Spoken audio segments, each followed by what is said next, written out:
Hi guys, I'm here today out on the par 3 at Cambridge, and I'm here with Matt, Team Titleist member, and we're going to have a little look at the Vokey SM9 range. Now, Matt, wedges obviously a very important part of the game. Yep.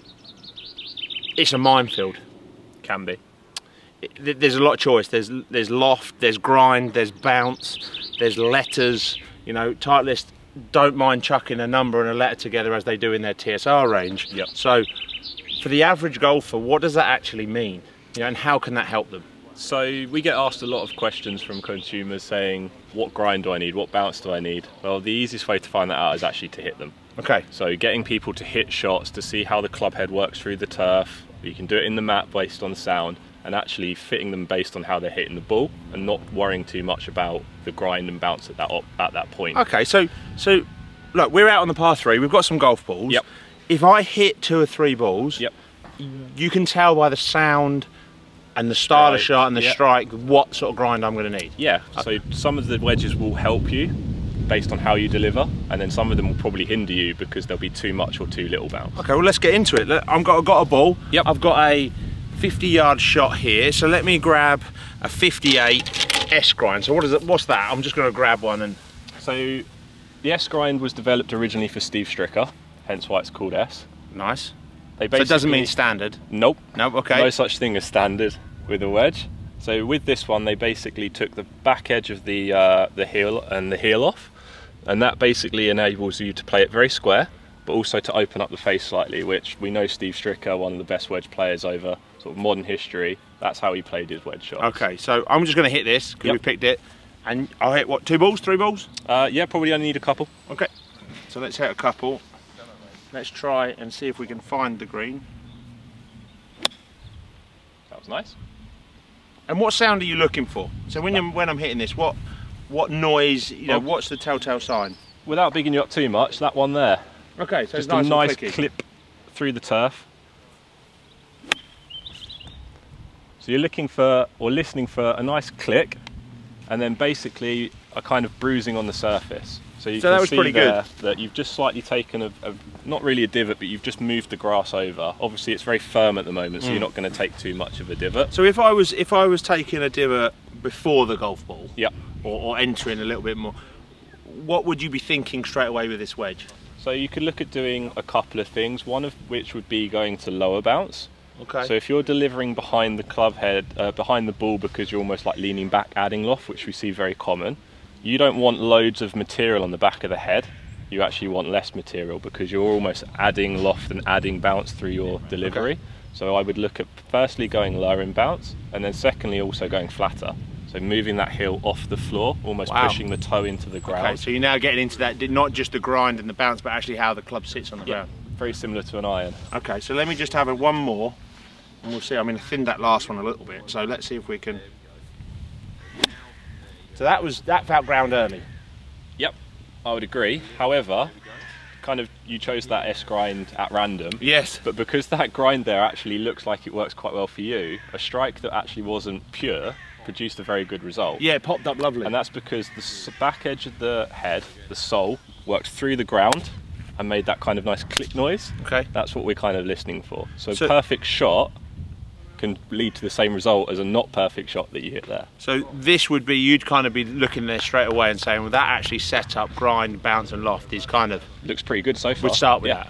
Okay, so let's come back over to the bag. Yep. Because in this lovely bag, and it may be good to hit a couple of the other ones to get a vibe. Now, what do the letters actually mean? You talked about the S meaning Steve Stricker. You've got D, I've got F, I've got K, I've got M, I've got L, I've got all sorts going on in here. I think it's really important that we look at each letter and... The number refers to the bounce, and a lot of people don't understand bounce, so to try and keep it really simple, it's the measured difference from the front of the head to the first contact. So it's a very simple angle. Yeah, so if you hold the club at 90 degrees, there's an angle between my finger and the leading edge. Okay, simple. Which would, on this head, be 8 degrees. Cool. And I've got 10 on my You've got 10, and they go as low as 4. Okay. And up to 14. So there is quite a big difference, and again, that would depend on when we've talked about head weight before in drive, there's a massive range, and does that really help the fitter? You know, you've got that much choice. Gives you options, yeah. So if you've got someone that goes, you know, I cannot chip around the green, I guarantee them that if you put them into the right product, the right shaft as well, even with a wedge, they'll be able to chip, because you've got so many options. Okay. So, come on then, let's get into it. What have you got in your hand there? So I've got a 56M. So M stands for manipulation. Right. So with this head, there's a lot of toe, back edge and heel relief. So this is for the golfer that loves playing the flop shot, basically. Okay, so you can open it up. Yeah, because what happens is it rolls onto the back edge, and the leading edge here doesn't sit too high. Okay. And you're almost where you're going to get to the point of almost thinning it, compared to something like a K grind, which is a continual sole. K stands for continual sole. It doesn't, no. Okay. But it's got a continual curved sole. It was actually developed for Tom Kite. Okay. One of the best wedge players that Bob ever worked with, so he named that one after him. Okay. But this is really, really wide. So as soon as you open that up, that leading edge sits really, really proud. Okay. So the K grind's really good for someone that keeps it square, and also Bob refers to it as his ultimate bunker club, because this sole works really, really well through the top layer of sand without it digging. Okay, so that one looks very extreme to the S grind that I hit. Absolutely. Wow, it's quite a big difference there. You can see how wide that part is. Okay, so we've got K, we've got S, we've got M. We've got M. We've got D. We've got D. So D is basically a higher bounce version of M. Okay. So very, very similar sole, what they call a crescent sole, because it looks like the crescent of the moon there. But the D has 12 bounce, the M has 8. So for someone that's primarily quite shallow through the golf ball, you'd look at M grind potentially working better. But for someone that still likes to manipulate it, maybe gets their hands forward a little bit, like striking down, really taking a divot, the D grind with a bit more bounce, in theory, should help stabilise the strike. Okay. So what's the last one we want to have a look at? L. L. We're going the opposite way, we're going down to 4. Yep, originally made for Phil Mickelson, so this one stands for lefty. Okay. When he was a Titleist player way back in his youth. And again, very, very similar to the M and the D. It's actually still a crescent sole, but instead of going higher bounce with the D, the L is the same with lower bounce.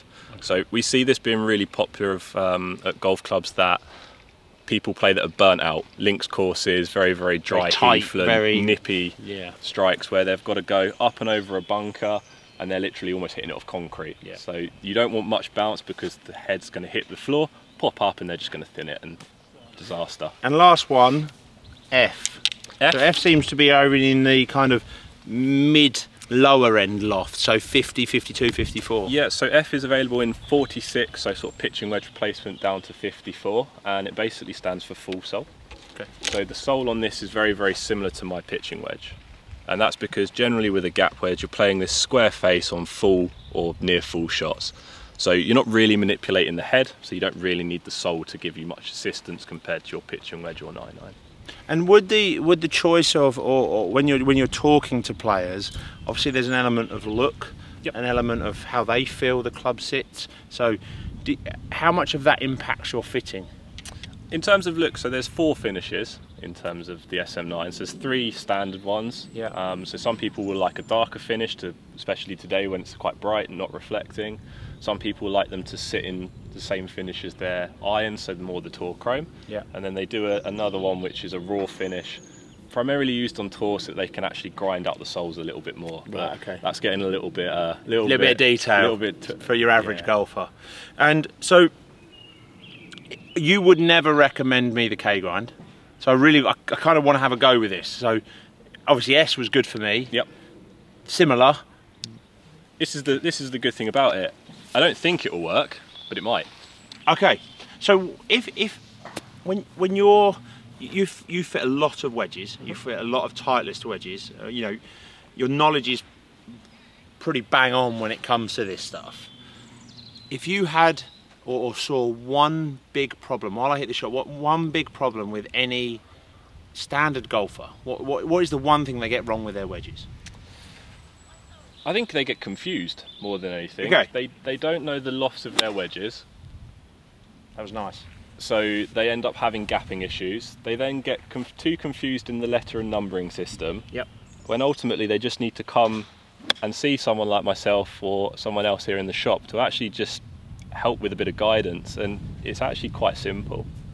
Yeah, the way you've explained that there to me, you know, and I've got a bit of knowledge about the SM9 and obviously fit them before, but I think the way you explained that in terms of what the F means and the reason why and the type of player that plays it, I think is really, really simple and really, really critical. So I'm going to stick with my S because I didn't like the way that looked. I think S is definitely the way to go for me. So one more for me. Nice strike. Nice little nippy. Nice little sound, that's the sound you're hearing. So absolutely. Guys, I hope that was really, really informative. Matt's knowledge was absolutely fantastic there and really helpful, and I hope that gives you a bit of guidance the next time you're looking at the Titleist SM9 wedges.